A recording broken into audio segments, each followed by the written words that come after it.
Salut tout le monde! Salut! Bon alors, comme vous le savez, les élections approchent à grands pas. Qu'est-ce que tu fais, Béné? Je suis en train d'imiter les élections.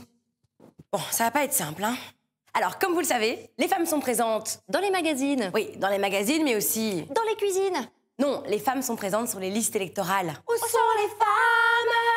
C'est marrant, sur les listes électorales, il y a toujours le nom d'une femme, puis le nom d'un homme. Mais oui, mais ça, c'est parce que c'est le principe de la tirette. C'est pour mieux fermer les élections. Mais non, au contraire, c'est pour mieux les ouvrir. Je comprends rien. Bon. En 1908, 250 000 femmes manifestent à Londres pour obtenir le droit de vote. Pas contente, pas contente. Non, mais non, elles étaient anglaises, en fait. Pas contente, pas contente. Oh my goodness, est-ce qu'elles ont réussi? Non. Jesus. En 1921, les femmes obtiennent le droit d'exercer les fonctions de bourgmestre, d'échevin et de secrétaire communal. Oh, elles en ont de la chance. Mais... Eh ben voilà, je me disais bien qu'il y avait une couille dans le potage. Ouais, les femmes mariées sont cependant toujours obligées de demander l'accord de leur mari pour exercer cette fonction. Voilà.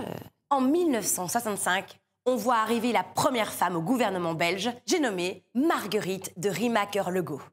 Marguerite de Première femme députée à l'ONU. de Rémi Fossel? Non. Première femme secrétaire de la Chambre des représentants. Première femme belge à siéger.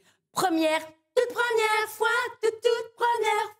pour devenir enfin la première femme ministre en Belgique en 1965.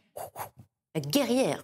3 ans plus tard, c'est-à-dire en 1975, a lieu la première conférence mondiale de l'ONU à Mexico sur les femmes.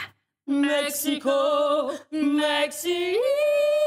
L'objectif était d'attirer l'attention internationale sur la promotion des femmes. But, une égalité complète entre les hommes et les femmes, l'élimination de la discrimination basée sur le sexe, l'intégration et la pleine participation des femmes au développement, et une contribution de plus en plus importante des femmes au renforcement de la paix internationale. Wabli? Bon, en gros, ça veut dire que les hommes et les femmes devaient avoir la même place dans la société. Ah bah oui, aujourd'hui, on a une place. Mais oui, aujourd'hui, les collèges provinciaux et communaux sont obligés de compter au minimum 1/3 de personnes du même sexe. C'est-à-dire? 1/3 de femmes au minimum et 2/3 d'hommes au maximum. Ou inversement. En gros, les femmes vont être tellement nombreuses. On va devoir refaire une vidéo pour dire aux mecs qui peuvent s'inscrire. C'est quoi, Cécile? Oui, Bénédicte? Je me lance en politique. Ah, chaud, moi aussi! Il nous faut un slogan. Yes, we can! C'est pas déjà pris, ça? Non, je crois pas. Mais...